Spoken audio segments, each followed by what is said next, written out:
So hello guys, welcome back to my YouTube channel fast physics. आज हम electrodynamics के third lecture पे 5 important question solve करेंगे जो कि upcoming MSc entrance, GATE, NET, CISR exam पे प्रिपरेशन में आपको हेल्प करेगा। तो पहला क्वेश्चन बोला गया है हमें, in a coaxial cable the radius of the inner conductor is 2 millimetre and that of the outer one is 5 millimetre. The inner conductor is at a potential of 10 volt while the outer conductor is grounded. The value of the potential at a distance of 3.5 millimeter from the axis. ये figure आप देख पा रहे हो। बोला गया यहाँ पे specify your answer in volts two digit after the decimal point. ठीक है, यह क्वेश्चन फर्स्ट क्वेश्चन। इस क्वेश्चन का आप स्क्रीनशॉट ले सकते हो या कॉपी कर सकते हो। ठीक है, अब हम इस क्वेश्चन का सॉल्यूशन देखेंगे। तो देखो, हम फर्स्ट क्वेश्चन के सॉल्यूशन देखते हैं। पहले हम फर्स्ट क्वेश्चन में क्या बोला गया क्वेश्चन में वो समझते हैं। देखो, पहले फर्स्ट क्वेश्चन में बोला गया कि इन a coaxial cable. Coaxial cable का मतलब क्या है? एक ही एक्सिस के अलोंग दो वायर होता है। ये इनर वायर, या आप कह सकते हो ये जो इन साइड पे जो वायर है उसका रेडियस कम होता है और आउटसाइड पे जो वायर है उसका रेडियस बड़ा होता है। ऐसे एक ही एक्सिस के अलोंग दो वायर होता है, इसको हम कहते हैं केबल। ठीक है, और इस केबल से क्या फ्लो करता है? करंट फ्लो करता है। इसीलिए हम इन दोनों वायर को क्या कह सकते हैं? कंडक्टर कह सकते हैं। जो इनसाइड पर कंडक्टर है मैं इसे इनर कंडक्टर कहूंगा और आउटसाइड का कंडक्टर मैं आउटर कंडक्टर कहूंगा। और इसका ये जो फिगर आप देख रहे हो ये साइड व्यू से हम देख रहे हैं। अगर हम अपर व्यू से देखें तो डायग्राम कुछ इस तरह से बनेगा और यही हमारा क्वेश्चन पे यही डायग्राम हमारे क्वेश्चन में ड्रॉ किया गया है, यही डायग्राम। तो इस यहाँ पे देखो क्या बोला गया कि ये जो हमारा इनर कंडक्टर है, इस इनर कंडक्टर का रेडियस कितना है? 2 मिलीमीटर है। और ये जो हमारा आउटर कंडक्टर है इसका रेडियस कितना है? 5 मिलीमीटर है। हमारा जो इनर कंडक्टर है वो इनर कंडक्टर का जो पोटेंशियल है वो कितना है? 10 वोल्ट है। और आउटर कंडक्टर का जो पोटेंशियल है वो ग्राउंडेड है, मतलब कितना है? 0 वोल्ट है। और ये है वो एक्सिस, जिस एक्सिस के अलोंग दोनों कंडक्टर है हमारा। अब हमें क्वेश्चन में बोला गया है कि इस एक्सिस से 3.5 मिलीमीटर डिस्टेंस पे, मान लो ये कोई पॉइंट है पी पॉइंट, इस पॉइंट का डिस्टेंस कितना है इस एक्सिस से, सेंटर से? 3.5 मिलीमीटर। तो इस डिस्टेंस पे हमें पोटेंशियल का वैल्यू निकालने के लिए बोला गया है। अब देखो, पोटेंशियल इक्वल्स टू क्या होता है? Charge upon distance. देखो, जिस पॉइंट पे हमें पोटेंशियल निकालने के लिए बोला गया है उसका डिस्टेंस हमें पता है, आर का वैल्यू कितना है? 3.5 मिलीमीटर। पर अगर हमें चार्ज का वैल्यू मिल जाए तो हम पोटेंशियल निकाल सकते हैं। पर यहाँ पे देखो, इस क्वेश्चन में चार्ज के बारे में कोई भी डाटा नहीं दिया गया है। अगर हमें कोई भी डाटा बोला जाता है कि इनर कंडक्टर में इतना चार्ज है, आउटर कंडक्टर में इतना चार्ज है, तो हम उन दोनों चार्ज के कारण यहाँ पे इंड्यूस चार्ज, कितना चार्ज इंड्यूस होगा वो वैल्यू हम निकाल सकते थे। और उस वैल्यू से हमें यहाँ पे पोटेंशियल का वैल्यू मिल जाता था। पर यहाँ पे कोई भी इस क्वेश्चन पे चार्ज के बारे में कोई भी डाटा हमें नहीं दिया गया है। ठीक है, ना चार्ज के बारे में दिया गया है, ना चार्ज डेंसिटी के बारे में दिया गया है। फिर हम इस सेंटर से, मतलब इस एक्सिस से 3.5 मिलीमीटर है कोई भी डिस्टेंस से, आर डिस्टेंस पे हम कैसे पोटेंशियल निकालेंगे? क्योंकि चार्ज के बारे में कोई भी डाटा हमें नहीं दिया गया है। ठीक है, तो हम क्या करेंगे? देखो, इस एक्सिस से कोई भी डिस्टेंस, चाहे वो कितना भी हो, 3.5 हो या 3 हो या 3.9 हो, कोई भी डिस्टेंस, मतलब हम आर डिस्टेंस से, इस एक्सिस से हम आर डिस्टेंस पे किसी भी पॉइंट पे पोटेंशियल निकालेंगे। कैसे? ना हम खुद एक पोटेंशियल का फॉर्मूला यहाँ पे तैयार करेंगे, खुद हम एक पोटेंशियल का फॉर्मूला बनाएंगे जहां पे पोटेंशियल क्या होगा? सिर्फ आर का फंक्शन होगा। मतलब हमें पोटेंशियल का सिर्फ हमें डिस्टेंस की वैल्यू पुट करके, सिर्फ हम डिस्टेंस का वैल्यू पुट करके पोटेंशियल निकालेंगे। मान लो हमें कोई भी डिस्टेंस पे हमें पोटेंशियल निकालने के लिए बोला जाए कि 3.5 मीटर, तो हम सिर्फ आर का वैल्यू यूज करके ही हमें पोटेंशियल का वैल्यू मिल जाएगा। यहाँ पे चार्ज का हमें उस फॉर्मूला में, जो फॉर्मूला हम बनाएंगे उस फॉर्मूला में चार्ज का वैल्यू हमें नहीं यूज करना पड़ेगा। मतलब चार्ज के बारे में अगर यहाँ पे डाटा तो नहीं दिया गया है तो हम वो डाटा को, चार्ज के वैल्यू हमें पुट नहीं करना पड़ेगा, हमें सिर्फ डिस्टेंस के वैल्यू पुट करने से ही हमें पोटेंशियल मिल जाएगा। तो देखो कैसे करेंगे हम। तो देखो, पोटेंशियल का वो फॉर्मूला बनाने के लिए, मतलब जहां पे पोटेंशियल सिर्फ आर का फंक्शन होगा, तो उस फॉर्मूला को हम खुद तैयार करने के लिए हम क्या करेंगे? बनाने के लिए हम डिफरेंशियल फॉर्मूला, हम हेल्प लेंगे differential formula of Gauss law का। क्या होता है? Divergence of E vector equals to कितना होता है? Rho upon epsilon naught. ठीक है, और हम क्या निकालेंगे? पोटेंशियल निकालेंगे। तो ई वेक्टर इक्वल्स टू कितना होगा? Gradient minus gradient v। तो यहाँ पे इस वैल्यू को अगर मैं पुट करूंगा तो माइनस जेड स्क्वायर v आएगा, उस माइनस को इस तरफ लेके आऊंगा तो minus rho upon epsilon naught. अब देखो, इस इक्वेशन को हम क्या कहते हैं? Poisson's equation. और अगर रो का वैल्यू 0 हो तो इस और एक इक्वेशन हमें मिलता है, जिस इक्वेशन को हम कहते हैं लैप्लासिस इक्वेशन। अब देखो इन दोनों इक्वेशन में क्या है, पोटेंशियल है। इन दोनों में से किसी भी इक्वेशन को हम यूज करके हम उस पोटेंशियल का फॉर्मूला बना सकते हैं। पर यहाँ पे हम कौन सा इक्वेशन को चूज करेंगे, देखो हम सेकंड इक्वेशन को चूज करेंगे, क्योंकि हमारा जो क्वेश्चन है उस क्वेश्चन पे रो का वैल्यू चार्ज डेंसिटी के बारे में कोई भी डाटा नहीं दिया गया है। तो इस इक्वेशन पे देखो रो है और इस इक्वेशन पे हमारा रो नहीं है, तो मैं इस इक्वेशन को यूज करूंगा, क्योंकि इस इक्वेशन पे रो नहीं है, हमें चार्ज डेंसिटी के बारे में तो कोई भी डाटा नहीं दिया गया है, तो मैं यहाँ इस इक्वेशन को यूज करूंगा। और इस इक्वेशन को हम क्या कहते हैं, लैप्लासिस इक्वेशन। अब देखो हमें जो पोटेंशियल निकालना होगा, पोटेंशियल का जो फॉर्मूला निकालना होगा, हम जो बनाएंगे पोटेंशियल का फॉर्मूला खुद, वो पोटेंशियल किसका फंक्शन होगा, वो पोटेंशियल सिर्फ ओनली आर का फंक्शन होगा। ठीक है, आर का फंक्शन होगा। तो लैप्लासिस इक्वेशन क्या है, grad square v equals to 0। अब देखो लैप्लासिस इक्वेशन का स्फेरिकल पोलर कोऑर्डिनेट में जो फॉर्म है, इसका लैप्लासिस इक्वेशन का form in spherical polar coordinate में क्या होता है, 1 upon are square del del r square del भी upon del r plus 1 by r square sine theta del del theta sine theta del भी by del theta plus 1 by r square sign square theta del two भी upon del two theta equals to 0। मतलब grade square v के जगह हम ये term लिख सकते हैं, यहां से यहां तक लिख सकते हैं।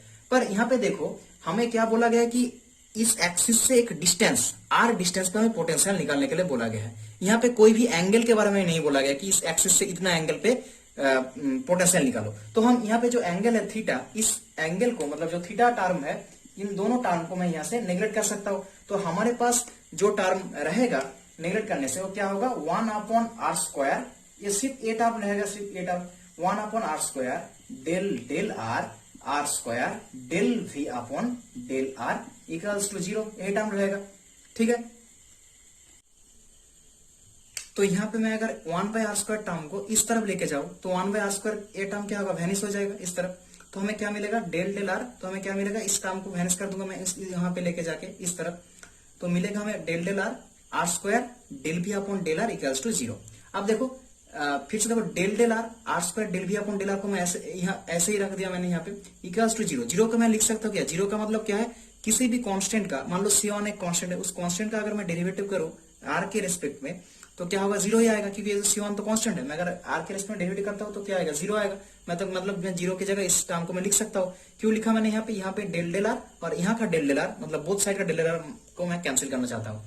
तो ये दोनों कैंसिल हो जाएगा, ये दोनों कैंसिल हो जाएगा। तो हमें क्या मिलेगा, आर स्क्वायर डेल भी upon del r equals to मिलेगा C1। ठीक है, मैं इस आर स्क्वायर को इस तरफ लेके जाऊंगा तो डेल भी upon del r equals to होगा C1 अपॉन आर स्क्वायर। तो यहाँ पे दोनों साइड में, बोथ साइड में अगर इंटीग्रेशन कर दूं और डेल आर को मैं इस तरफ लेके जाऊंगा, डेल आर को मैं इस तरफ लेके मैं इंटीग्रेशन कर देता हूँ, तो यहाँ पे क्या मिलेगा, v और minus C1 upon are plus C2। ये क्या है, इंटीग्रेशन कॉन्स्टेंट है, C1 भी कॉन्स्टेंट है और C2 भी कॉन्स्टेंट है। तो हमें जो फॉर्मूला चाहिए था v का, वो फॉर्मूला हमने यहाँ से लिखा, यहाँ से हमने बना लिया। फॉर्मूला क्या मिला हमें, v ऑफ r, मतलब v किसका फंक्शन है, सिर्फ r का फंक्शन। देखो आप यहाँ पे v किसका फंक्शन है, सिर्फ r का फंक्शन, क्योंकि यहाँ पे जो C1 C2 आप देख पा रहे हो, C1 C2 क्या है, कांस्टेंट है।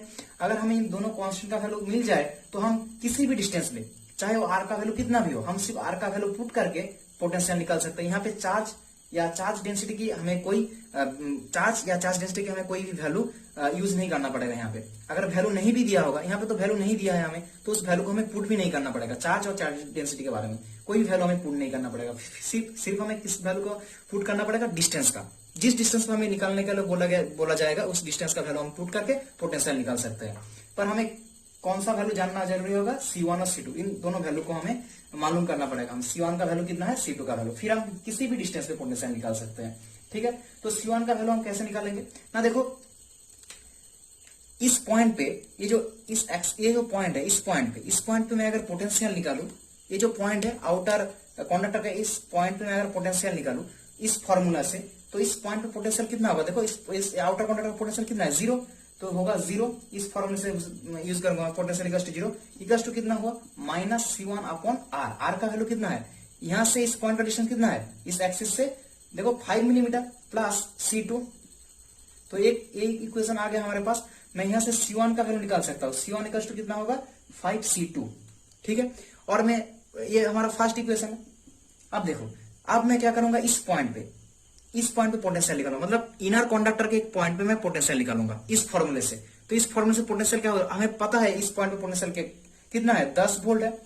तो 10 वोल्ट इक्वल टू इस फॉर्मूले से मैं यूज करूंगा इस फॉर्मूले को, तो 10 वोल्ट इक्वल टू कितना होगा माइनस C1 अपॉन रेडियस कितना है, मतलब डिस्टेंस कितना है यहाँ से इसका 2 प्लस C2।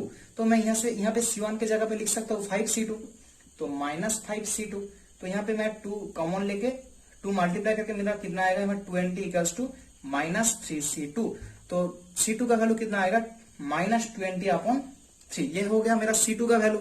तो C2 का वैल्यू कितना है यहाँ पे मैं लिख देता हूं माइनस 20 अपॉन 3, ठीक है। और यहां से मैं C1 का वैल्यू निकाल सकता हूं, यहां से C2 का वैल्यू मैं पुट करके, तो C1 कितना होगा 5 इंटू C2 मतलब माइनस 20 अपॉन 3, मतलब C1 का वैल्यू मुझे मिल जाएगा माइनस 100 अपॉन 3। तो अब हमें C1 और C2 दोनों का वैल्यू मिल गया है। अब इन दोनों का वैल्यू पुट कर दूंगा मैं यहाँ पे। तो इन दोनों का वैल्यू पुट करने से मैं यहाँ पे इरेज करता हूं, तो V ऑफ R मेरा कितना होगा, तो माइनस C1 का मतलब क्या है, C1 कितना था मैंने यहाँ पे इरेज कर दिया, C1 क्या था माइनस 100 अपॉन 3। तो C1 का वैल्यू यहाँ पे पुट करूंगा तो प्लस 100 अपॉन 3, और यहाँ पे R है प्लस C2 का वैल्यू कितना है माइनस 20 अपॉन 3। तो देखो हमें पोटेंशियल का वैल्यू सिर्फ R का मान अगर मैं पुट कर दूं तो हमें पोटेंशियल मिल जाएगा किसी भी डिस्टेंस पे, क्योंकि C1 और C2 हमने निकाल लिया है। तो पोटेंशियल यहाँ पे क्या है सिर्फ R का फंक्शन है। तो हमें किस डिस्टेंस पे लिए पोटेंशियल निकालने के लिए बोला गया था 3.5 मिलीमीटर। तो यहाँ पे R के जगह मैं लिख दूंगा 3.5। फिर यहाँ पे अगर मैं कैलकुलेशन करूंगा तो यहाँ पे हमें वो मान मिल जाएगा यहाँ पे, ठीक है। हमें यहाँ पे मान मिल जाएगा कितना होगा 2 अपॉन, यहाँ पे अगर हम कैलकुलेशन करते हैं तो यहाँ पे अगर कैलकुलेशन करेंगे तो वैल्यू कितना आएगा 2.85। हमें डेसिमल पॉइंट से 2 डिजिट लेने के लिए बोला गया है, तो 2.85 तक ही हमें लेना पड़ेगा। तो यहाँ पे देखो इस क्वेश्चन पे हमने पोटेंशियल निकाल लिया एक्सिस से किसी भी डिस्टेंस पे, जहां पे देखो इस क्वेश्चन में चार्ज के बारे में कोई भी वैल्यू नहीं दिया था हमें, चार्ज के बारे में नहीं, और चार्ज डेंसिटी के बारे में भी कोई वैल्यू नहीं दिया गया था। फिर भी हमने यहाँ पे पोटेंशियल निकाला। खुद एक फॉर्मूला हमने यहाँ पे बनाया है, जिस फॉर्मूले में पोटेंशियल किसका फंक्शन है सिर्फ R का फंक्शन है। तो हमें यहाँ पे R का वैल्यू पुट करके हमें किसी भी पॉइंट पे पोटेंशियल हम निकाल सकते हैं सिर्फ R का वैल्यू पुट करके। और C1 C2 का वैल्यू हमने निकाल लिया यहाँ पे, ठीक है। ये क्वेश्चन आपका IIT जैम 2017 में पूछा गया था, 2017 में IIT जैम में पूछा गया था। तो यह था हमारा फर्स्ट क्वेश्चन का सॉल्यूशन, ठीक है। अब हम नेक्स्ट क्वेश्चन का सॉल्यूशन देखते हैं। तो ये हमारा सेकंड क्वेश्चन है। सेकंड क्वेश्चन में बोला गया है कि एक ये ring of radius R having uniformly distributed charge Q is mounted on a rod suspended by 2 identical strings. The tension is strings in equilibrium is T0. Now a vertical magnetic field is switched on and ring is rotated at constant angular velocity omega. Find the maximum omega with which the ring can be rotated if the strings can withstand a maximum tension of 3 naught upon 2. तो ये figure दिया गया है आपको, 4 option दिया है यहाँ पे A, B, C, D। आप इस प्रॉब्लम का स्क्रीनशॉट ले सकते हो या नोटबुक पे कॉपी कर सकते हो, ठीक है। अब हम इस क्वेश्चन का सॉल्यूशन देखेंगे। तो देखो अब हम सेकंड क्वेश्चन का सॉल्यूशन देखेंगे। तो सेकंड क्वेश्चन में बोला क्या गया है कि एक R रेडियस का एक रिंग है, जिस रिंग का रेडियस कितना है R रेडियस है, और ये रिंग पे Q चार्ज, ये जो रिंग है इस रिंग पे Q अमाउंट का चार्ज यूनिफॉर्मली डिस्ट्रीब्यूटेड है। इसके लेंथ पे अलोंग टू इस लेंथ, इसके लेंथ पे Q चार्ज डिस्ट्रीब्यूटेड है, यूनिफॉर्मली डिस्ट्रीब्यूटेड है, क्योंकि एक रिंग है।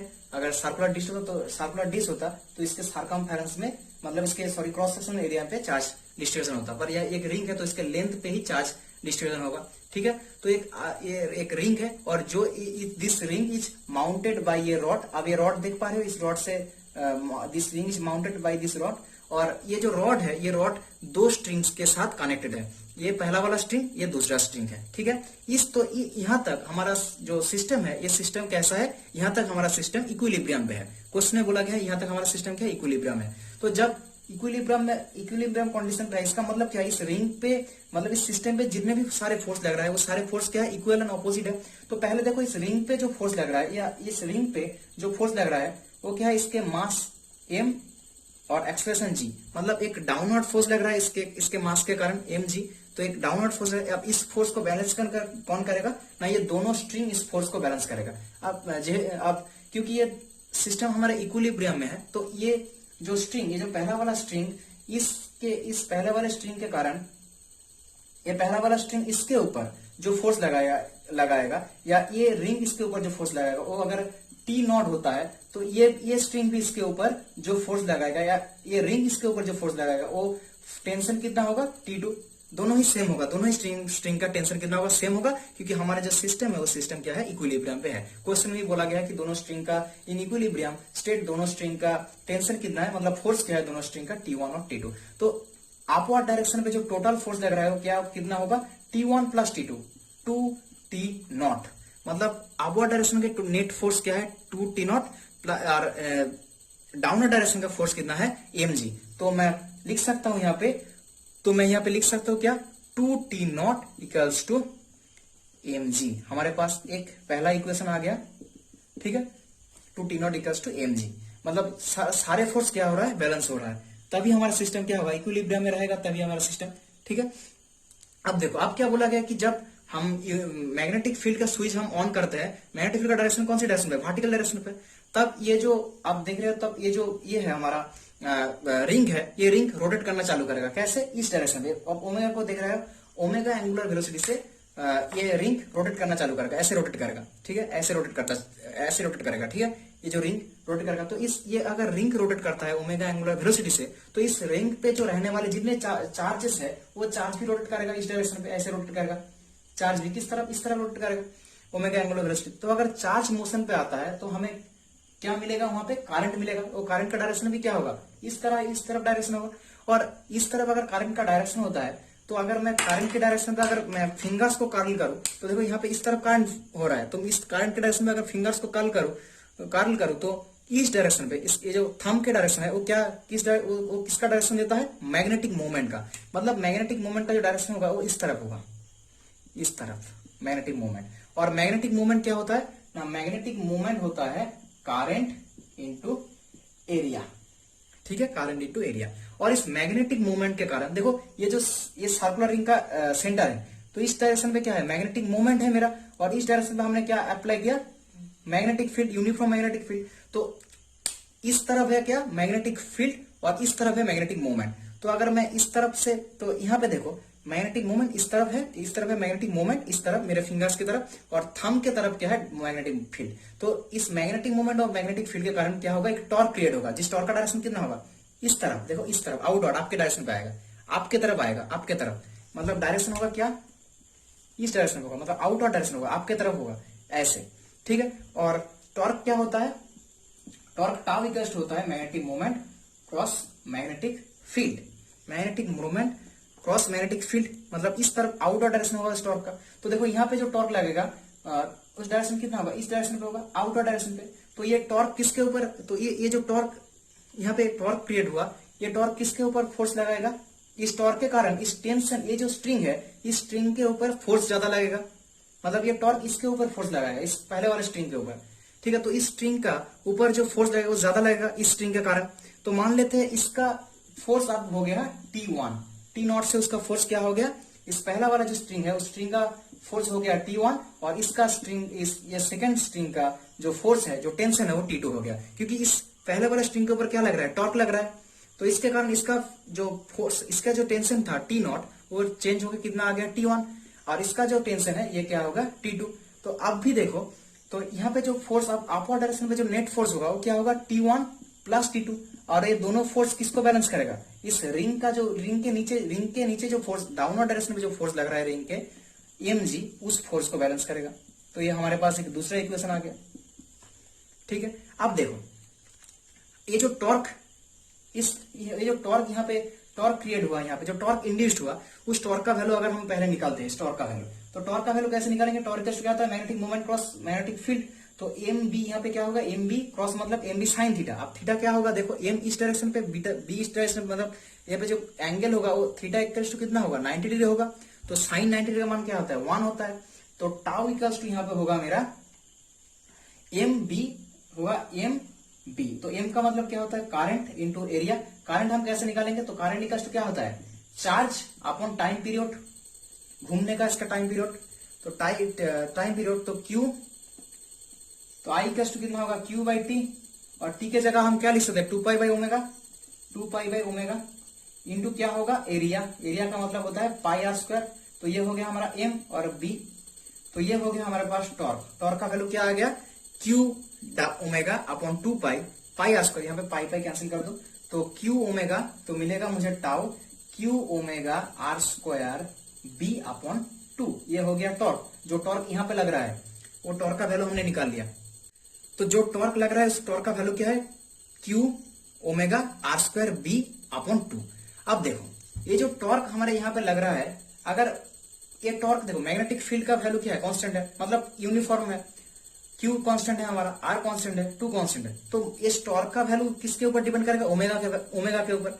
अगर मैं ओमेगा का वैल्यू अगर मैं इंक्रीज करूं, मतलब अगर मैं एंगुलर वेलोसिटी मतलब ये जो जिस स्पीड से रोटेट कर रहा है उस स्पीड को, उस एंगुलर वेलोसिटी को मैं अगर बढ़ाऊं, जितना बढ़ाऊंगा टॉर्क भी उतना बढ़ेगा, यहाँ पे टॉर्क का वैल्यू भी उतना बढ़ेगा। अगर मैं इस ओमेगा को मैक्सिमम बढ़ाता हूँ, इंक्रीज करता हूँ, मतलब अगर हमारा ओमेगा मैक्सिमम होता है तो ये जो टॉर्क होगा वो टॉर्क कितना होगा, मैक्सिमम होगा। मतलब इस टेंशन के ऊपर, मतलब ये जो स्ट्रिंग है पहले वाला स्ट्रिंग, उस स्ट्रिंग के ऊपर मैक्सिमम फोर्स लगेगा, उस स्ट्रिंग के ऊपर जो फोर्स टेंशन लगेगा वो क्या होगा, मैक्सिमम होगा।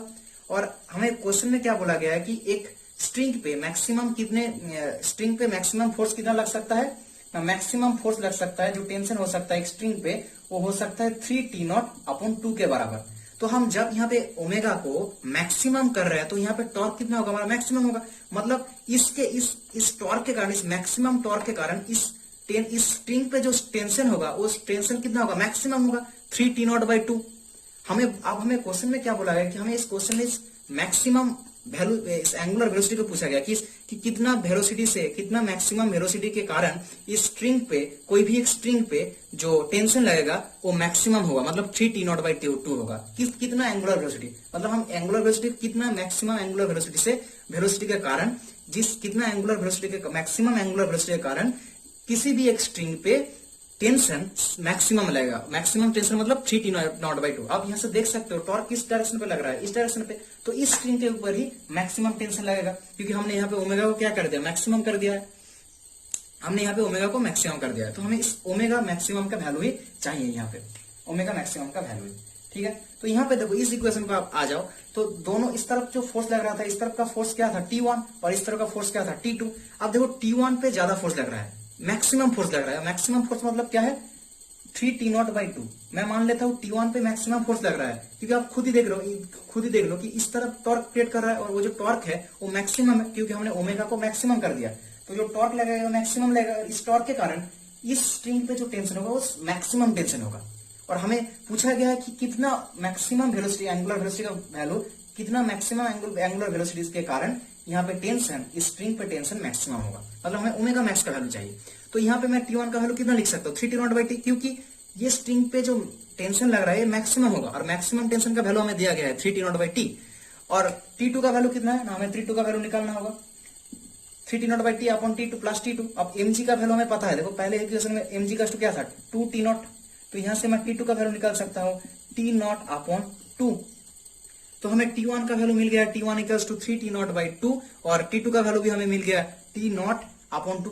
अब देखो, अब यहाँ पे ये जो दोनों फोर्स लग रहा है दोनों स्ट्रिंग के ऊपर, T1 और T2, T1 का वैल्यू भी हमें मिल गया 3T0/2, और T2 का वैल्यू भी हमें मिल गया।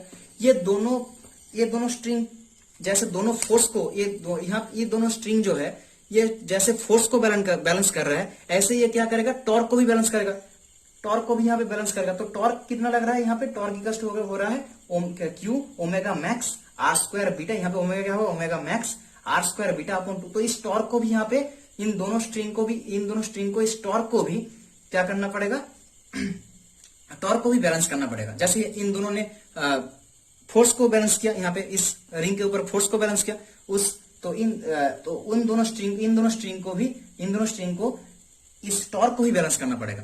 तो इस टॉर्क को बैलेंस करना पड़ेगा इन दोनों स्ट्रिंग के कारण। तो देखो टॉर्क को कैसे बैलेंस करेगा, तो इन दोनों स्ट्रिंग, तो टॉर्क को कैसे बैलेंस करेंगे यहाँ पे, तो इन दोनों स्ट्रिंग के कारण जो रिजल्टेंट टॉर्क होगा, वो टॉर्क कितना होगा, रिजल्टेंट टॉर्क जो होगा, रिजल्टेंट टॉर्क हम जो निकालेंगे वो क्या होगा, रिजल्टेंट टॉर्क इन दोनों के कारण। तो इस स्ट्रिंग के कारण जो टॉर्क होगा वो क्या होगा, T1 टेंशन इंटू यहाँ से स्ट्रिंग का डिस्टेंस कितना है, D/2 माइनस, ये देखो इस स्ट्रिंग के ऊपर तो सबसे ज्यादा टेंशन लग रहा है तो इसका टेंशन ज्यादा होगा, और इसका कितना होगा टॉर्क, T2 इंटू इसका डिस्टेंस d/2 हो गया, इक्वल्स टू कितना होगा टॉर्क टाउ। तो यहाँ पे मैं अगर d/2 को कॉमन लूं तो T1 माइनस T2, T1 का वैल्यू कितना है 3T0/2 minus T0/2 equals to कितना होगा टॉर्क टाउ, इक्वल्स टू कितना होगा टॉर्क टाउ। तो यहां से अगर मैं देखूं तो यहाँ पे हमें मिलेगा T0, तो d/2 into T0 equals to tau. तो टाउ के जगह मैं ये वैल्यू लिख सकता हूँ Q ओमेगा, यहाँ पे कितना होगा omega max R square beta upon 2, ठीक है। तो यहाँ पे मैं 2 को कैंसिल कर दूंगा, तो हमें क्या चाहिए ओमेगा मैक्स चाहिए। तो ओमेगा मैक्स का वैल्यू कितना मिलेगा, ओमेगा मैक्स का वैल्यू हमें मिलेगा dt0, देखो dt0 upon QR square B, QR square B. कौन सा ऑप्शन मैच करेगा यहाँ पे, आप देख रहे हैं ना, ऑप्शन मैच करेगा, सी वाला ऑप्शन मैच करेगा। तो क्वेश्चन आपको समझ में आ गया, क्या क्वेश्चन में बोला गया है, अगर मैं ओमेगा का वैल्यू बढ़ाऊं यहाँ पे तो क्या होगा, टॉर्क यहाँ पे टॉर्क का वैल्यू भी इंक्रीज होगा। तो टॉर्क जितना बढ़ेगा इसके ऊपर, इस स्ट्रिंग के ऊपर टेंशन भी उतना बढ़ेगा। हमें क्वेश्चन में बोला गया कि ओमेगा कितना, ओमेगा मैक्सिमम, ओमेगा का वैल्यू कितना मैक्सिमम एंगुलर वेलोसिटी के कारण इसके ऊपर जो टॉर्क लगेगा वो मैक्सिमम, सॉरी इसके ऊपर जो टेंशन होगा वो सबसे मैक्सिमम होगा।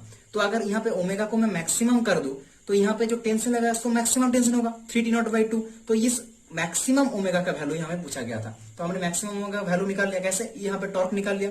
अब इस टॉर्क को बैलेंस करना पड़ेगा, इन दोनों स्ट्रिंग क्या करेगा, इस टॉर्क को बैलेंस करेगा। तो इन दोनों स्ट्रिंग से हमें रिजल्टेंट टॉर्क मिल जाएगा और वो टॉर्क इक्वल्स टाउ होगा। और टाउ का वैल्यू हमें पहले से ही पता था कि टाउ का वैल्यू क्या होता है, उस टाउ का वैल्यू को हमने यहाँ पे पुट कर दिया। तो हमें Q मैक्स जो ओमेगा मैक्स है, मतलब जिसके कारण, जिस मैक्सिमम वेलोसिटी के कारण इस टेंशन पे, इस स्ट्रिंग पे टेंशन मैक्सिमम लगा 3T0/2, उसका वैल्यू हमें मिल गया यहाँ पे, ठीक है। तो ये क्वेश्चन था जिसका आंसर कितना होगा, सी ऑप्शन। उम्मीद है आपको एक सॉल्यूशन समझ में आ गया होगा, और अगर नहीं समझ में आ गया, अगर कुछ भी डाउट हो किसी भी जगह पे, तो आप कमेंट में पूछ सकते हो, ठीक है।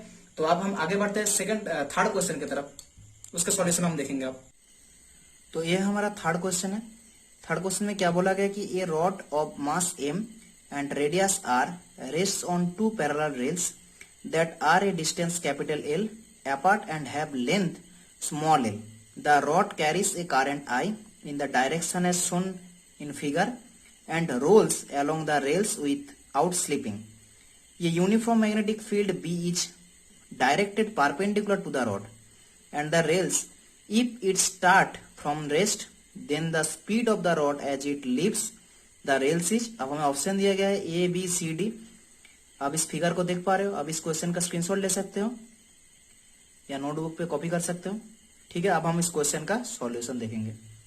तो अब हम थर्ड क्वेश्चन को सॉल्व करेंगे। पहले थर्ड क्वेश्चन में क्या बोला गया उसको देखेंगे। देखो एक रॉड है जो r रेडियस का, एक m मास का एक रॉड है जिसका लेंथ दिया गया हमें स्मॉल l।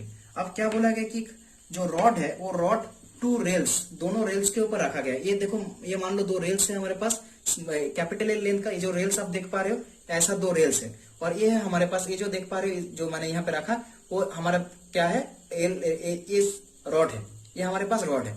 अब ये रॉड ऐसे करके रखा गया है, ये रॉड ऐसे करके रखा गया है, और इस रॉड पे करंट फ्लो कर रहा है। करंट का डायरेक्शन किस डायरेक्शन पे, करंट का डायरेक्शन आप देख पा रहे हो। अगर मैं करंट का डायरेक्शन दिखाऊं तो देखो, और मैग्नेटिक फील्ड किस डायरेक्शन पे है, परपेंडिकुलर टू द रॉड। देखो अगर मैं डायरेक्शन दिखाऊं यहाँ पे, तो मान लो ये जो डायरेक्शन है ये हमारे पास एक्स डायरेक्शन पे, एक्स डायरेक्शन है, एक्स एक्सिस है, ये हमारा वाई एक्सिस है, ये हमारा वाई एक्सिस है, और ये आपके तरफ जो डायरेक्शन है, मतलब हमारी तरफ जो डायरेक्शन है वो डायरेक्शन, वो एक्सिस कौन सा एक्सिस है, जेड। तो करंट जिस डायरेक्शन में फ्लो कर रहा है वो क्या है, आई एक्सिस, मतलब जेड डायरेक्शन में करंट फ्लो कर रहा है, मतलब करंट इस डायरेक्शन पे, आउटवर्ड डायरेक्शन पे करंट फ्लो कर रहा है। अगर मैं करंट का फ्लो दिखाऊं तो क्या है, आउटवर्ड डायरेक्शन, मतलब जेड एक्सिस के अलोंग करंट फ्लो कर रहा है, और जो मैग्नेटिक फील्ड फ्लो हो रहा है वो क्या हो रहा है, नेगेटिव वाई एक्सिस के डायरेक्शन पे, इस डायरेक्शन में, मतलब ये वाई एक्सिस होगा तो नेगेटिव वाई एक्सिस के डायरेक्शन पे। और करंट का फ्लो क्या है, क्या किस तरफ फ्लो कर रहा है, पॉजिटिव जेड एक्सिस के तरफ फ्लो कर रहा है। आप देखो आप देखो पहले क्या था, पहले हमारा जो ये जो रेल्स था, ये जो रेल है, एल लेंथ का जो रेल्स है, इस रेल्स के ऊपर हमारे जो ये रॉड है, ये जो रॉड आप देख पा रहे हो, ये रॉड क्या है, रेस्ट पे है। फिर हम क्या करेंगे, अगर इसके पारपेंडिकुलर डायरेक्शन पे, अगर मैं पारपेंडिकुलर डायरेक्शन पे, मतलब अगर मैं इस डायरेक्शन पे, इस पारपेंडिकुलर डायरेक्शन पे अगर मैं मैग्नेटिक फील्ड को अप्लाई करूं तो इसके ऊपर एक फोर्स क्रिएट होगा, इसके ऊपर मैग्नेटिक फोर्स होगा। तो इस मैग्नेटिक फोर्स के कारण ये ऐसे रोटेट करेगा, ऐसे ऐसे करके क्या करेगा, मूव करेगा। मूव करके इस पूरे, ये जो रेल्स है, ये जो दोनों रेल्स है एल लेंथ का, इन दोनों रेल्स का ये डिस्टेंस पार करके ये यहाँ से गिर जाएगा, ऐसे गिर जाएगा। तो हमें पूछा गया है जब ये रेल्स को दोनों रेल्स से यहाँ पे नीचे गिरेगा, दोनों रेल्स का टोटल जो डिस्टेंस है इस रेल का, इस टोटल डिस्टेंस को पार करके जब ये नीचे गिरेगा, यहाँ से जब नीचे गिरेगा, मतलब टोटल लेंथ कितना है इस रेल्स का, एल। तो 0 से जब ये एल लेंथ क्रॉस करेगा, फिर ऐसे गिर जाएगा, तो इसका वेलोसिटी कितना होगा, वो वेलोसिटी हमें पूछा गया है। ठीक है, तो क्वेश्चन आपको समझ में आ गया। तो देखो जब पहले क्या था, ये रेस्ट पे था, फिर हमने अचानक मैग्नेटिक फील्ड अप्लाई किया किस डायरेक्शन पे, डाउनवर्ड डायरेक्शन पे, मतलब नेगेटिव वाई एक्सिस के डायरेक्शन पे। तो इसके ऊपर एक फोर्स लगेगा, मैग्नेटिक फोर्स। और मैग्नेटिक फोर्स क्या होता है, magnetic force F equal to होता है करंट I, और इसका लेंथ कितना है, स्मॉल एल क्रॉस क्या होगा, IL क्रॉस B वेक्टर। अब देखो एल का डायरेक्शन किस डायरेक्शन पे है, करंट का डायरेक्शन जिस डायरेक्शन में होगा, एल का डायरेक्शन भी उस डायरेक्शन पे होगा। करंट किस डायरेक्शन पे है, पॉजिटिव जेड एक्सिस, मतलब इस डायरेक्शन पे। ये जो पेन का जो मुख जिस डायरेक्शन पे है, उस डायरेक्शन, मतलब इस डायरेक्शन पे है, जेड डायरेक्शन पे। तो क्या होगा, यहाँ पे के कैप लिखूंगा मैं, क्रॉस। अब देखो बी का डायरेक्शन किस डायरेक्शन पे है, नेगेटिव वाई एक्सिस की तरफ, मतलब होगा यहाँ पे माइनस जे कैप। अब देखो यहाँ पे हमने पढ़ा था, यहाँ पे ऐसा आई कैप, इस तरफ जे कैप, इस तरफ के कैप। और अगर मैं एंटी क्लॉकवाइज जे कैप और क्रॉस के कैप से क्या मिलेगा, आई कैप। और अगर हम के कैप क्रॉस जे कैप करें तो माइनस आई कैप आएगा। तो यहाँ पे देखो आई एल के कैप जे कैप, तो के कैप जे कैप से क्या आएगा, माइनस आई कैप, और यहाँ पे एक माइनस है तो प्लस आई कैप। तो हो गया। तो फोर्स का वैल्यू कितना मिला यहाँ पे, ILB। फोर्स इक्वल टू कितना होगा, ILB। और डायरेक्शन किस डायरेक्शन पे होगा, आई कैप, मतलब एक्स डायरेक्शन पे। मतलब इसके ऊपर जो फोर्स लगेगा वो कौन सी डायरेक्शन पे होगा, इस डायरेक्शन पे फोर्स लगेगा।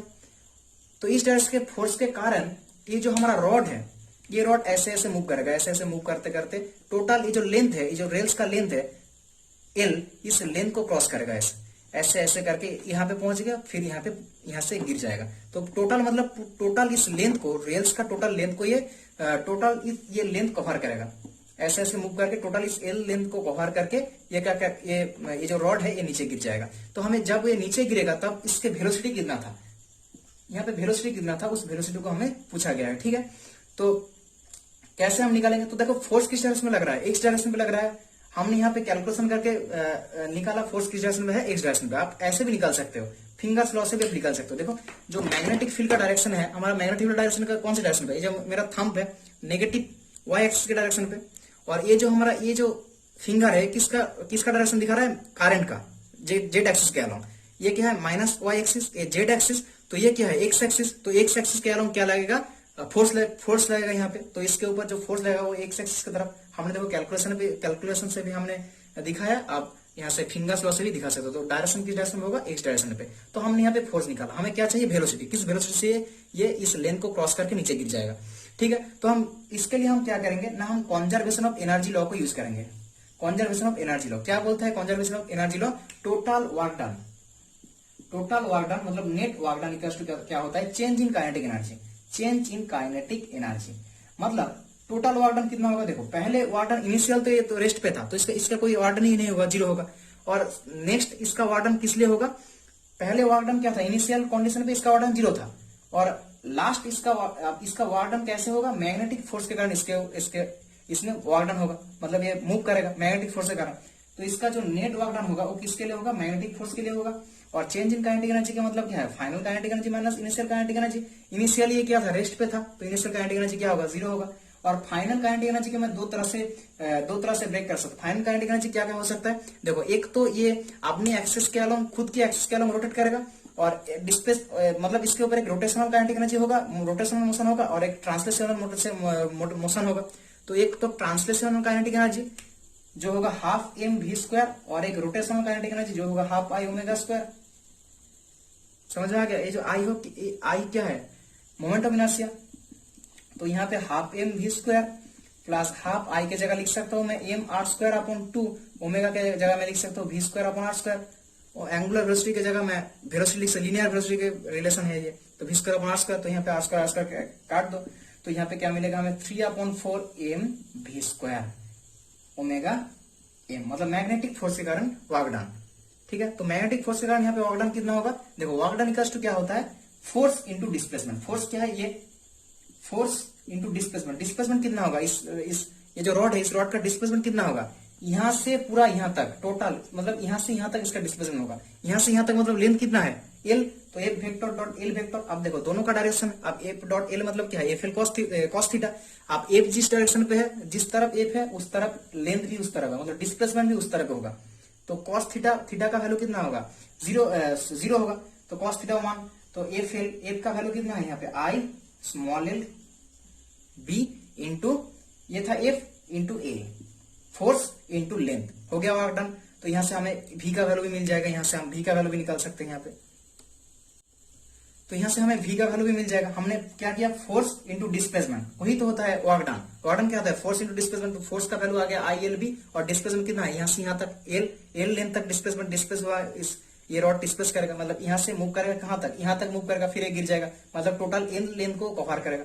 तो फोर्स इंटू लेंथ हो गया हमारा वर्क डन। तो यहां से मैं तो यहां से क्या मिलेगा हमें, तो I L B L equals to, ये जो एल है ये किसका लेंथ है, रॉड का लेंथ है, जो कैपिटल एल है इस रेल्स का लेंथ है, मतलब लेंथ, जितना लेंथ को ये कवर करेगा, ठीक है। और इक्वल्स टू कितना होगा 3/4 mv²। तो यहां से मैं v का वैल्यू निकाल सकता हूं, तो v इक्वल्स टू कितना होगा 4/3 I small L B capital L upon यहाँ पे m आ जाएगा, capital L upon m √y।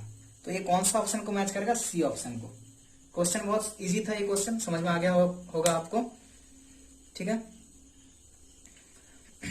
v का वैल्यू हमने निकाल लिया, मतलब इतना वेलोसिटी से जब यहां से गिर जाएगा तो उसका वेलोसिटी कितना रहेगा, मतलब इतना वेलोसिटी से मूव करेगा, और जब ये गिर जाएगा तो इसका वेलोसिटी कितना होगा 4/3 I L B L upon M. बहुत ही इजी क्वेश्चन था, ठीक है। उम्मीद होगा आपको ये क्वेश्चन समझ में आ गया होगा, और अगर नहीं आया कोई भी टर्म या कोई भी जगह पे आपको समझ में नहीं आ रहा होगा या कॉन्फ्यूज होगा, आप कॉन्फ्यूज होंगे तो कमेंट में पूछ लेना, ठीक है। तो ये हमारा 4 नंबर क्वेश्चन है।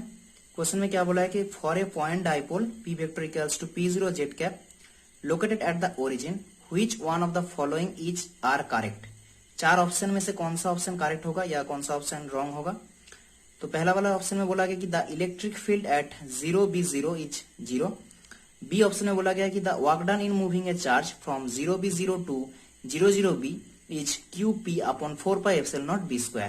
सी ऑप्शन में बोला गया कि the electrostatic potential at b00 is 0।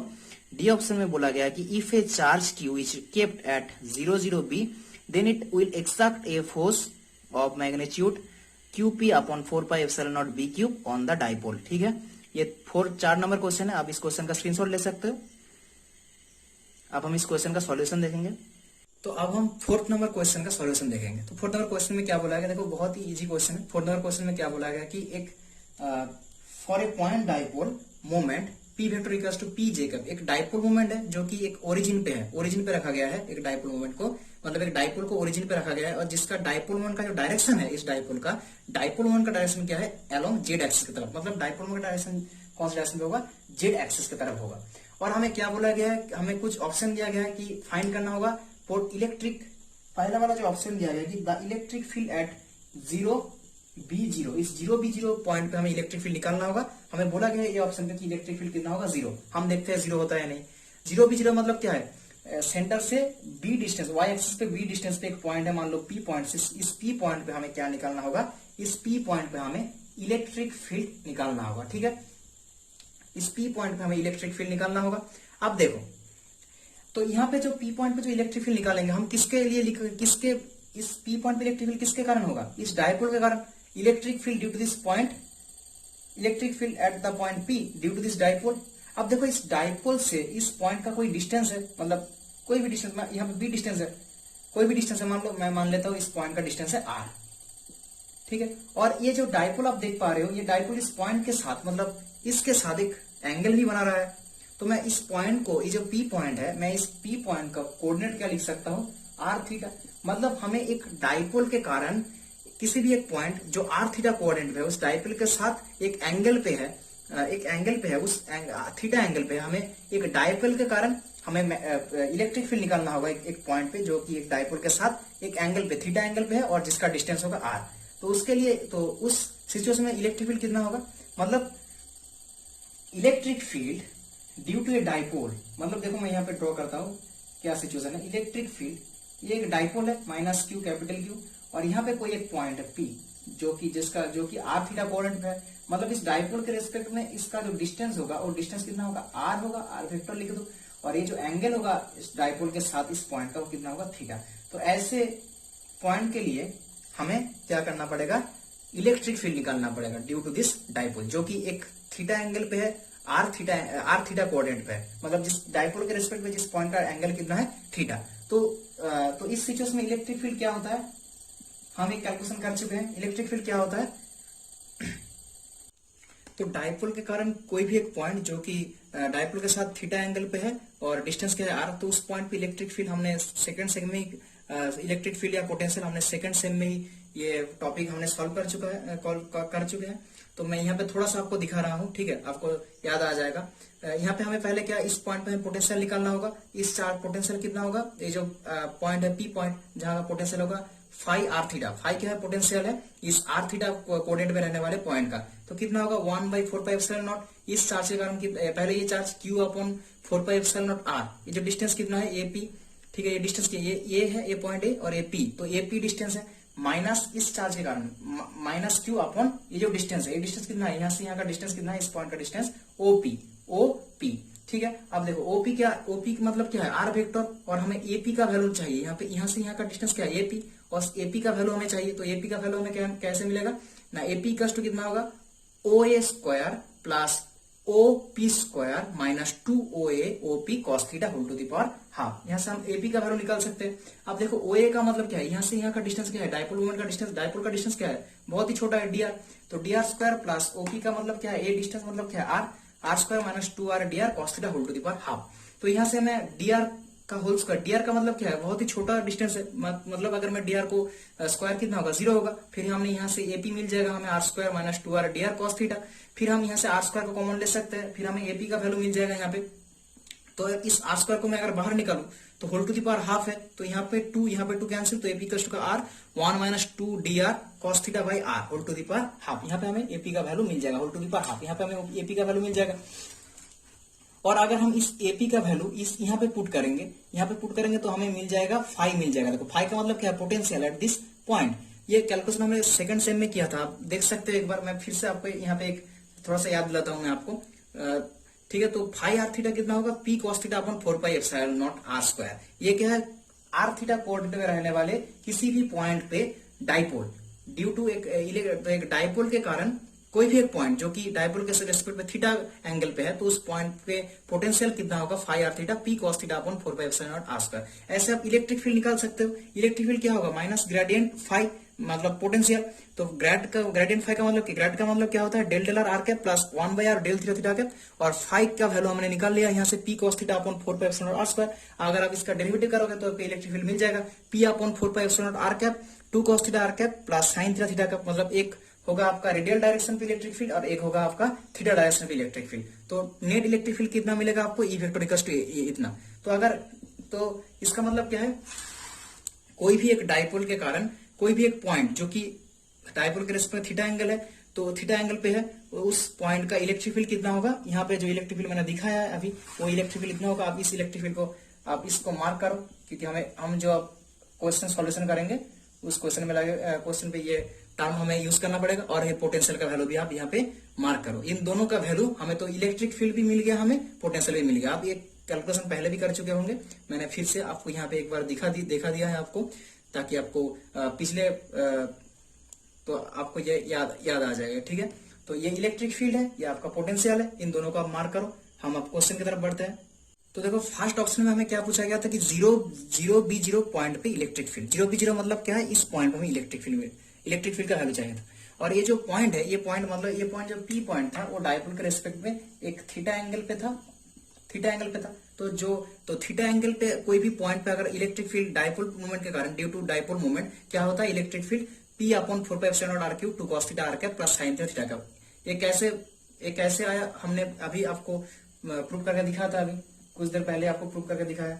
तो यहाँ पे हमें इलेक्ट्रिक फील्ड यहाँ से हमें इलेक्ट्रिक फील्ड का वैल्यू मिल गया। अब हमें देखो किस पॉइंट पे निकालना है, इस B पॉइंट पे इलेक्ट्रिक फील्ड निकालना है। अब देखो ये जो एंगल है इस डाइपोल के रेस्पेक्ट पे, जो पॉइंट का जो एंगल है कितना होगा, 90 डिग्री होगा। ये जो एंगल आप देख पा रहे हो, क्योंकि डाइपोल मोमेंट का डायरेक्शन किस डायरेक्शन पे है, जेड डायरेक्शन पे, और जेड और वाई, और ये जो पॉइंट है ये वाई एक्सिस पे है। तो जेड एक्सिस और वाई एक्सिस के एंगल कितना है, 90 डिग्री परपेंडिकुलर है। तो थीटा कितना होगा, 90 डिग्री। तो मैं अगर थीटा का वैल्यू 90 डिग्री यूज करूं तो यहाँ पे साइन थीटा 90 डिग्री मतलब क्या होगा, यहाँ पे साइन थीटा रहेगा और यहाँ पे कॉस थीटा 0 हो जाएगा। कॉस 90 डिग्री का मतलब क्या होता है, 0। साइन 90 डिग्री मतलब क्या होता है, 1। तो यहाँ पे हमें मिल जाएगा थीटा कैप। जो डायरेक्शन होगा कौन सी डायरेक्शन में होगा, थीटा कैप डायरेक्शन पे होगा, और ये होगा इलेक्ट्रिक फील्ड का वैल्यू। तो बी पॉइंट पे जो इलेक्ट्रिक फील्ड मिलेगा हमें कितना मिलेगा, E vector equals to P upon 4 pi epsilon naught R cube. और हमें क्या बोला गया है ऑप्शन में कि 0 होगा, पर यहाँ पे क्या 0 हो रहा है, 0 नहीं हो रहा है। तो जो ये ऑप्शन है वो रॉन्ग है। अब हम बी ऑप्शन की तरफ आगे बढ़ेंगे। बी ऑप्शन में क्या बोला कि the work done in moving a charge Q from 0b0 to 00b। तो देखो मतलब हमें एक पॉइंट चार्ज को 0b0 मतलब इस पॉइंट से 00b मतलब जेड एक्सिस पे अगर मैं कोई पॉइंट पे लेके आऊं, जो सेंटर से जिस पॉइंट का डिस्टेंस कितना है, b डिस्टेंस, तो यहाँ पे वो जो चार्ज है उस चार्ज के ऊपर जो वर्क डन करना पड़ेगा हमें, वो वर्क डन कितना होगा ना। देखो वर्क डन कितना होता है, वर्क डन इक्वल्स टू क्या होता है, चार्ज इंटू पोटेंशियल डिफरेंस। मतलब क्या होता है, चार्ज इंटू फाइनल पोटेंशियल मतलब माइनस इनिशियल पोटेंशियल। तो यहाँ पे क्यू और पोटेंशियल क्या होता है, किसी भी पॉइंट पे डाइपोल मोमेंट के कारण जो पॉइंट एक आर थीटा कोऑर्डिनेट पे है, उस पॉइंट का पोटेंशियल कितना है। देखो मैंने पहले ही यहाँ पे मार्क करके लिखा था यहाँ पे, ठीक है, कितना होगा, P cos theta. P cos theta. तो फाइनल पोटेंशियल मतलब क्या है, इस पॉइंट का पोटेंशियल, इस पॉइंट का पोटेंशियल, इस पॉइंट पर डिस्टेंस कितना है, बी है, और इसके एंगल कितना है, डाइपोल के रेस्पेक्ट में इस पॉइंट का एंगल कितना है, थीटा। देखो जेड एक्सिस पे ही तो ये पॉइंट है और हमारा डाइपोल का डायरेक्शन भी जेड एक्सिस पे है। तो थीटा का वैल्यू कितना होगा, 0 मतलब cos थीटा इक्वल्स टू 1। तो होगा P upon 4 pi epsilon not, distance कितना है, b स्क्वायर, माइनस भी इनिशियल मतलब पहले कहां था, यहाँ पे था, और यहाँ पे इस पॉइंट के लिए पोटेंशियल कितना होगा, P cos theta upon 4 pi epsilon R square. पर यहाँ पे थीटा का वैल्यू कितना होगा, देखो डाइपोल मोमेंट के साथ इस पॉइंट का जो एंगल होगा वो 90 डिग्री होगा, तो 0 हो जाएगा। तो यहाँ पे होगा हमारे पास QP upon 4 pi epsilon naught B square. Work done कितना होगा, QP upon 4 pi epsilon naught B square. तो हम ऑप्शन को भी मैच करेंगे, QP upon 4 pi epsilon B square. तो बी वाला ऑप्शन हमारा मैच कर चुका है, तो बी वाला ऑप्शन करेक्ट है। अब हम तो बी वाला ऑप्शन हमारे यहाँ पे करेक्ट हो गया। अब हम सी वाला ऑप्शन को देखेंगे। सी वाला ऑप्शन में क्या बोला कि the electrostatic potential at B00, the electrostatic potential at B00 मतलब एक्स एक्सिस पे कोई पॉइंट है जो पॉइंट सेंटर से कितने डिस्टेंस दूरी पर है, बी दूरी पर है। तो इस पॉइंट पे हमें इलेक्ट्रोस्टैटिक पोटेंशियल निकालने के बोला गया है। मतलब एक्स एक्सिस पे एक पॉइंट है जिस पॉइंट पे हमें, जो पॉइंट कितने डिस्टेंस की दूरी पर है, सेंटर से बी पॉइंट की डिस्टेंस पे दूरी है। देखो बोला गया B00। तो इस पॉइंट पे इलेक्ट्रोस्टैटिक पोटेंशियल कितना होगा, देखो इस डाइपोल मोमेंट के कारण इस पॉइंट पे पोटेंशियल कितना होगा, देखो हमने निकाला, हमने यहाँ पे फॉर्मूला निकाला तो क्या है, P cos theta upon 4 pi epsilon naught R square. तो यहाँ पे जो थीटा का वैल्यू होगा, यहाँ पे आर के जगह कितना डिस्टेंस कितना होगा, बी होगा, तो यहाँ पे बी स्क्वायर हो जाएगा। पर यहाँ पे जो थीटा होगा ना, ये थीटा कितना होगा, देखो डाइपोल मोमेंट के साथ ये जो एक्स एक्सिस है, देखो डाइपोल मोमेंट का डायरेक्शन क्या है, जेड डायरेक्शन, और एक्स क्या है, एक्स डायरेक्शन के साथ जेड एक्सिस का क्या एंगल कितना है, 90 डिग्री परपेंडिकुलर। तो यहाँ पे अगर मैं थीटा का वैल्यू 90 डिग्री लिखूं तो डाइपोल मोमेंट कितना हो जाएगा, इस यहाँ पे पोटेंशियल कितना होगा, 0 हो जाएगा ना, मतलब थीटा क्या होगा, 90 डिग्री हो जाएगा, तो 0 हो जाएगा 5। तो पोटेंशियल 0 होगा। तो यहाँ पे बोला गया कि इलेक्ट्रोस्टैटिक पोटेंशियल एट B00 मतलब इस पॉइंट पे 0 होगा। तो यहाँ हमें 0 ही मिला, क्योंकि एंगल कितना होगा 90 डिग्री। मैं अगर 90 डिग्री यहाँ पे यूज करूं तो 5 0 हो जाएगा। तो ठीक है, सी वाला ऑप्शन हमारा क्या हो गया, सी वाला ऑप्शन भी हमारा करेक्ट हो गया। ठीक है, अब हम डी वाला ऑप्शन को देखेंगे। डी वाला ऑप्शन में क्या बोला गया कि डी वाला ऑप्शन में क्या बोला गया, हम पढ़ते हैं। डी वाला ऑप्शन में बोला गया कि the if a charge Q is kept at 00b, 00b में मतलब इस पॉइंट पे जेड एक्सिस पे कोई एक पॉइंट है जो सेंटर से बी डिस्टेंस की दूरी पर है। तो इस पॉइंट पे अगर हम कोई चार्ज को रखते हैं, उस चार्ज के ऊपर जो इलेक्ट्रोस्टैटिक फोर्स क्रिएट करेगा, वो फोर्स का वैल्यू हमें दिया गया है कि QP 4 pi epsilon naught B Q. अब देखते हैं हम, तो यहाँ पे मान लो कोई चार्ज है क्यू चार्ज, तो उसके ऊपर फोर्स क्या होगा, electric force A because to कितना होगा, क्यू इंटू इलेक्ट्रिक फील्ड। तो यहाँ पे चार्ज क्यू और इलेक्ट्रिक फील्ड क्या मिलेगा, देखो यहाँ पे इलेक्ट्रिक फील्ड क्या मिलेगा, इलेक्ट्रिक फील्ड क्या मिलेगा, तो इलेक्ट्रिक फील्ड क्या था हमारा, इलेक्ट्रिक फील्ड में अगर यहाँ पे थोड़ा सा लिखूं, आप देख लेना, P upon 4 pi epsilon naught R cube 2 cos theta R cap plus sine theta का ये था। तो यहाँ पे इस पॉइंट पे अगर मुझे इलेक्ट्रिक फील्ड निकालना है, तो ये पॉइंट क्या है, जेड एक्सिस पे है, और हमारा डाइपोल मोमेंट का डायरेक्शन भी कौन सा डायरेक्शन पे, जेड एक्सिस पे है। तो थीटा क्या होगा, 0 डिग्री। तो साइन 0 का मतलब क्या है, 0, तो ये टर्म वैनिश हो जाएगा, और कॉस 0 डिग्री का मान क्या है, 1, तो ये टर्म रहेगा। मतलब कितना होगा हमारे पास 2p, तो इलेक्ट्रिक फील्ड का वैल्यू कितना होगा 2p अपॉन 4πε0 और ये जो डिस्टेंस है सेंटर से डिस्टेंस कितना होगा b, तो होगा b क्यूब, मतलब फोर्स जो मिलेगा इस चार्ज के ऊपर वो कितना होगा 2p/q अपॉन 4πε0 b क्यूब। अब देखो ऑप्शन में क्या बोला गया कि होगा, ऑप्शन में बोला गया है कि ये फोर्स होगा qp अपॉन 4πε0 b क्यूब। देखो यहाँ पे एक 2 था और यहाँ पे एक 2 है, पर यहाँ पे ऑप्शन में जो फोर्स दिया गया वहां पे कोई 2 नहीं है, मतलब ये मैच नहीं कर रहा है, मतलब डी वाला ऑप्शन मैच नहीं कर रहा है। समझ में आ गया आपको ये क्वेश्चन? देखो ये क्वेश्चन में क्या बोला गया था, क्वेश्चन एकदम इजी था।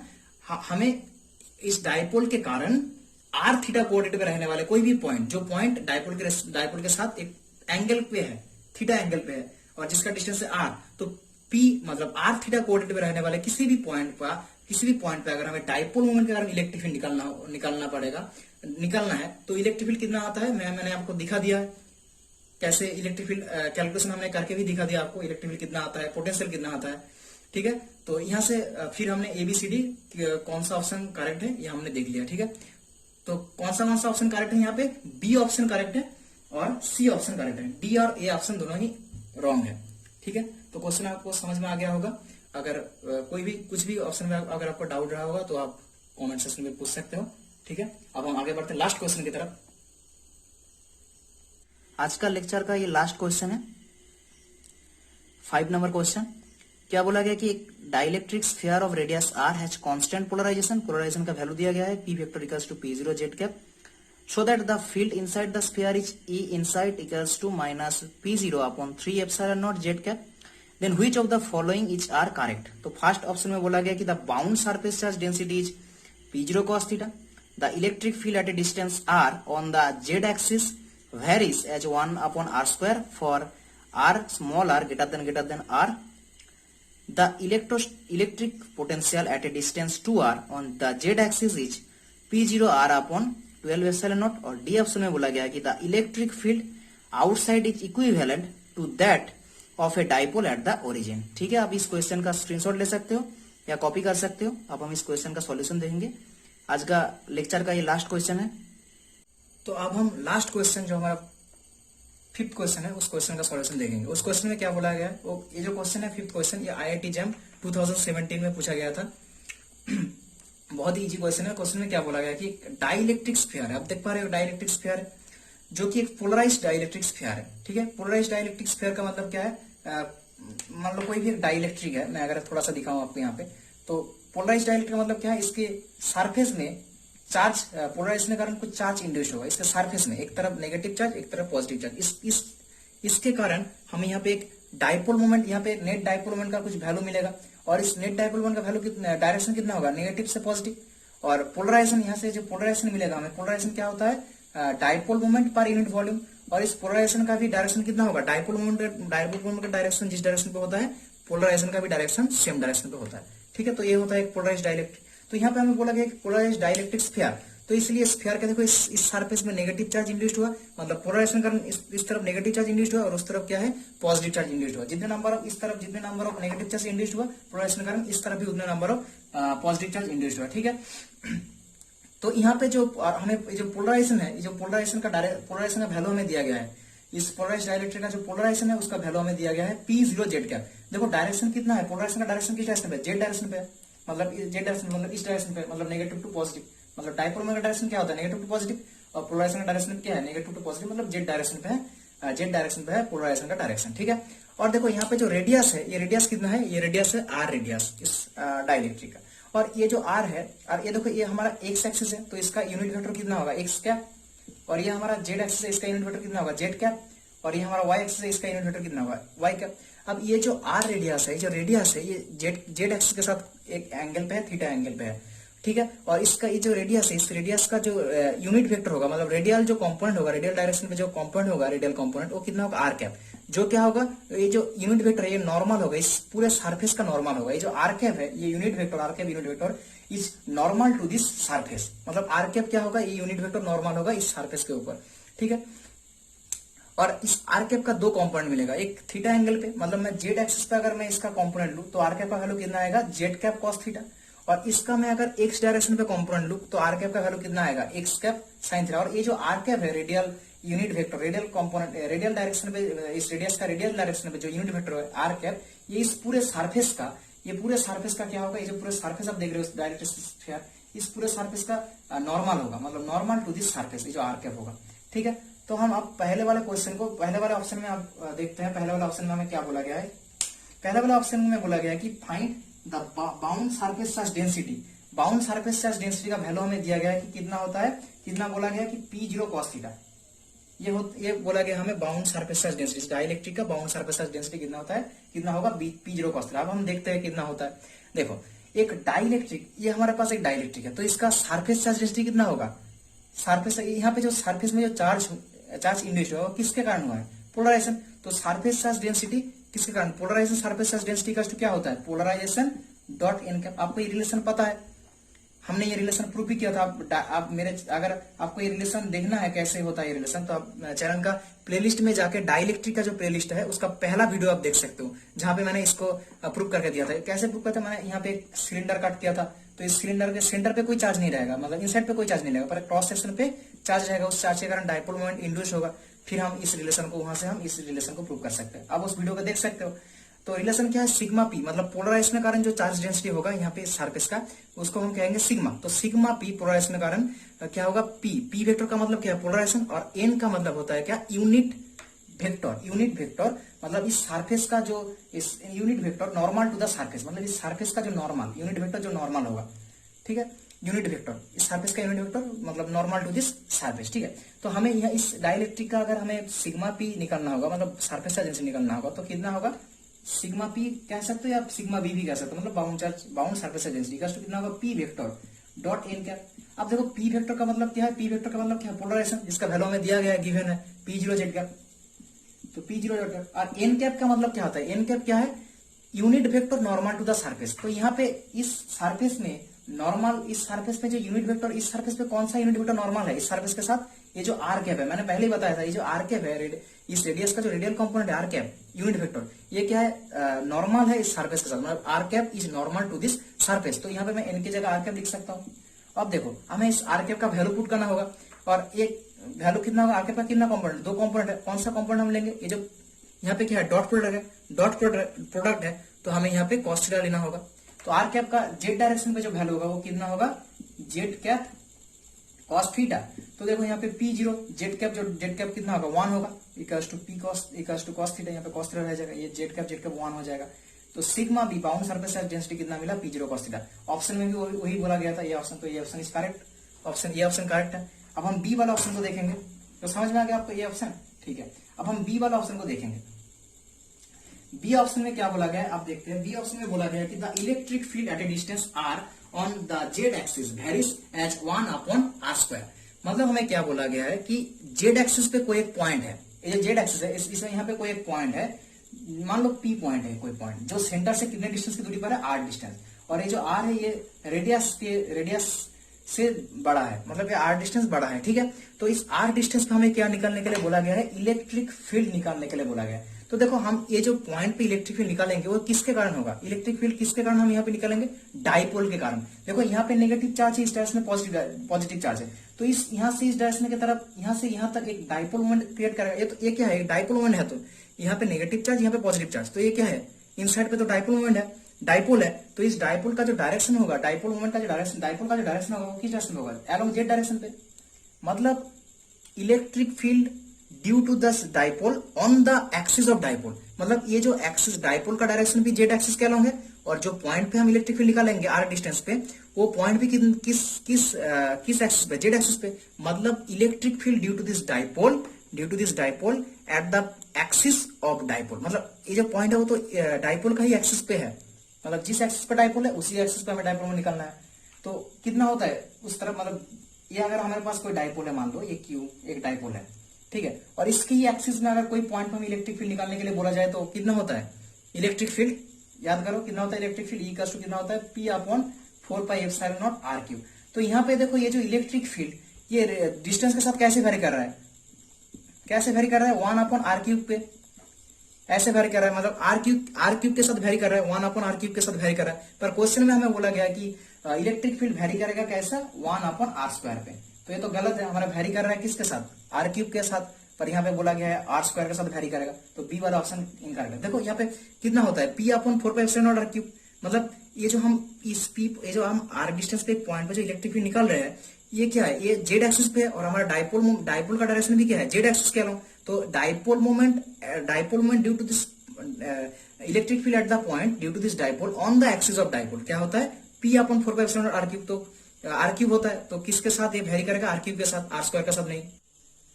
तो देखो सी वाले ऑप्शन में क्या बोला है कि the electric potential at a distance 2r on the Z axis is P0 R upon 12 epsilon not. मतलब सेंटर से 2r डिस्टेंस पे जेड एक्सिस पे कोई एक पॉइंट है, मान लो P एक पॉइंट है जो सेंटर से कितने डिस्टेंस की दूरी पर है, 2r डिस्टेंस की दूरी पर है।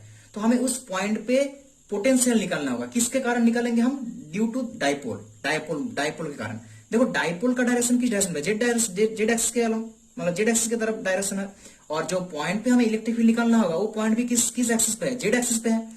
तो मतलब ये हमारा डाइपोल है, मान लो ये हमारा डाइपोल है और किस डायरेक्शन पे, जेड एक्सिस के डायरेक्शन पे है। इस डाइपोल का डायरेक्शन किस डायरेक्शन में है, डाइपोल का डायरेक्शन जेड एक्सिस की तरफ है। और जो पॉइंट है ये पी पॉइंट जो कि सेंटर से 2r डिस्टेंस की दूरी पर है जेड एक्सिस का, वो भी किस एक्सिस पे, जेड एक्सिस पे। तो मतलब हमें इस पॉइंट पे पोटेंशियल निकालना होगा, potential due to this dipole on the axis of dipole. ये जो पॉइंट है ये क्या है, पोटेंशियल का डाइपोल मोमेंट का एक्सिस का ही एक पॉइंट है। तो पोटेंशियल क्या होता है, एक ही एक्सिस, जिस एक्सिस पे डाइपोल मोमेंट है उसी एक्सिस पे अगर मैं कोई पोटेंशियल निकालता हूं, पोटेंशियल हम अगर निकालते हैं तो उसका वैल्यू क्या आता है, उसका फॉर्म क्या होता है, V equals to P upon 4 pi epsilon naught R square. Electric field का वैल्यू क्या होता है, P upon 4 pi epsilon naught R cube. अभी हमने किया था बी ऑप्शन में। सी ऑप्शन में हमने क्या निकालना था, पोटेंशियल। हम क्या निकाले, potential. V equals to P upon 4 pi epsilon naught R square.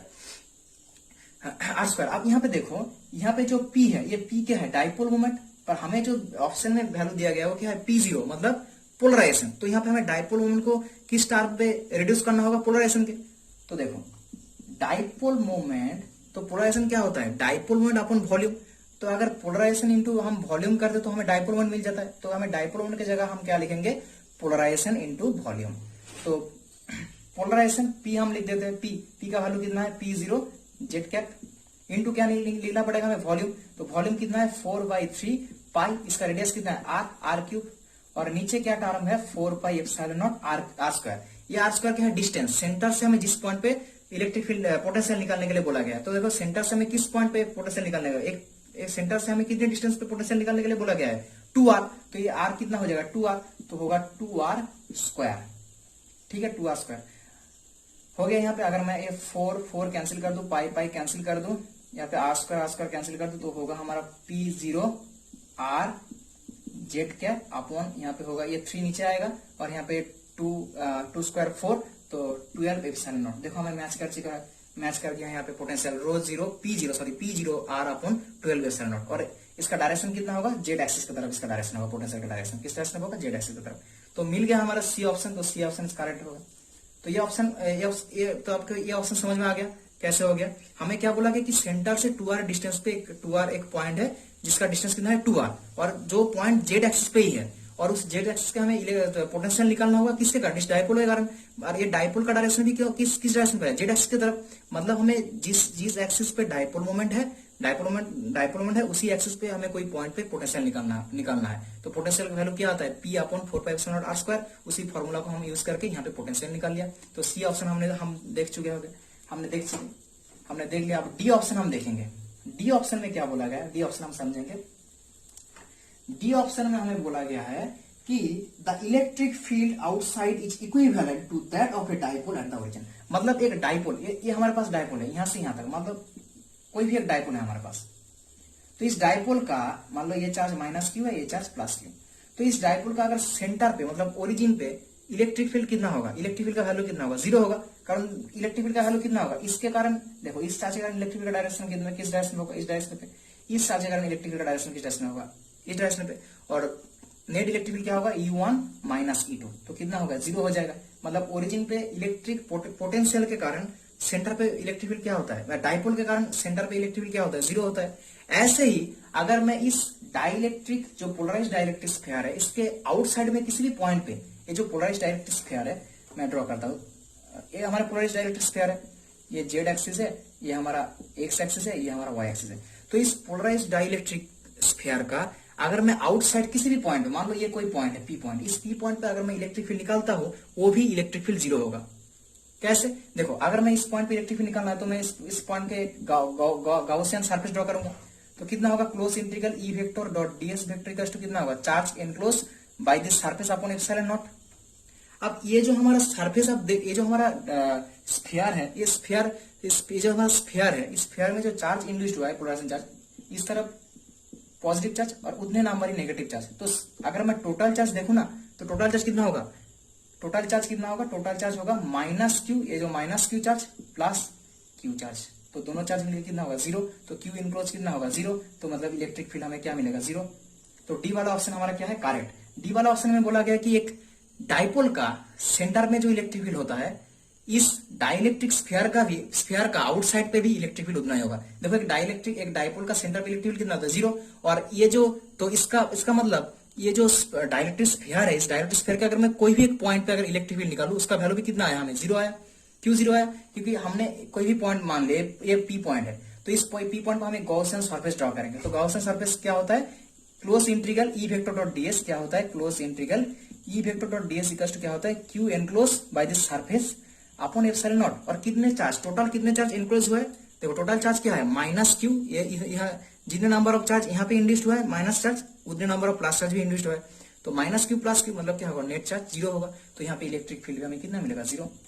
तो दोनों ही मैच कर रहा है, मतलब एक डाइपोल का सेंटर पे इलेक्ट्रिक फील्ड जितना होता है, इस पोलराइज डाइलेक्ट्रिक का आउटसाइड पे कोई भी पॉइंट पे इलेक्ट्रिक फील्ड भी उतना हो रहा है। तो हमारा क्या कौन सा ऑप्शन सही है, ए ऑप्शन, सी ऑप्शन और डी ऑप्शन करेक्ट है। ठीक है, तो ये हमारा लास्ट क्वेश्चन था। तो उम्मीद होगा आपको ये क्वेश्चन समझ में आया है, सारे ऑप्शन भी आपको समझ में आ गया होगा कौन ये ऑप्शन क्यों इनकरेक्ट है, ये ऑप्शन क्यों करेक्ट है, बी ऑप्शन क्यों इनकरेक्ट है, सी ऑप्शन क्यों करेक्ट है, डी ऑप्शन क्यों करेक्ट है, समझ में आ गया होगा आपको। अगर कुछ भी ऑप्शन पे अगर कोई भी ऑप्शन पे अगर डाउट रहा होगा आपको तो कमेंट में पूछ देना मैं रिप्लाई तो करूंगा यहाँ पे। ठीक है, तो आज के लिए इतना ही, फिर हम मिलते हैं नेक्स्ट वीडियो पे किसी दूसरे टॉपिक के साथ। तो चलो good bye, thanks for watching this video. और ऐसे ही हम इलेक्ट्रोडायनेमिक्स के ऊपर और भी लेक्चर हम डालते रहेंगे, चैनल को सब्सक्राइब करना सबसे पहले नोटिफिकेशन के लिए। थैंक यू, गुड बाय, मिलते हैं किसी दूसरे टॉपिक पे, गुड नाइट।